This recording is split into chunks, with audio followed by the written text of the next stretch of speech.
මෙන්න දැන් ලැබුණු විශේෂ පුවතක්. උසස් පෙළ විභාගයේ ප්‍රතිඵල මේ මාස අවුරුදු 9ට පෙර නිකුත් කරන බව අධ්‍යාපන දෙපාර්තමේන්තුව විසින් දැනුවත් කර තිබෙනවා. ඕගොල්ලෝ මේ ප්‍රවෘත්ති සම්බන්ධයෙන් මොකක්ද හිතන්නේ?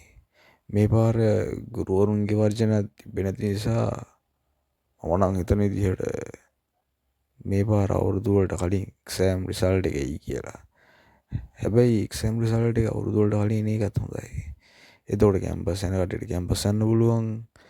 ආයි සෙකන්ඩ් ෂයි කරනට සෙකන්ඩ් ෂයි කරන්න පුළුවන්. නැත්නම් තර්ඩ් ෂයි කරන කට්ටිය තර්ඩ් ෂයි කරන්න පුළුවන්. ජොබ් එක කරන බලාපොරොත්තු වෙන කට්ටිය ජොබ් එක කරන්න පුළුවන්. රට යන්න බලාපොරොත්තු වෙන කට්ටිය රට යන්නත් පුළුවන්. මොනවද අවුරුදු වලට කලින් එන එක හොඳයි. හැබැයි ඉතින් කැවුම් කොකිස් කාලා නම් ඉවරයි ඉතින්.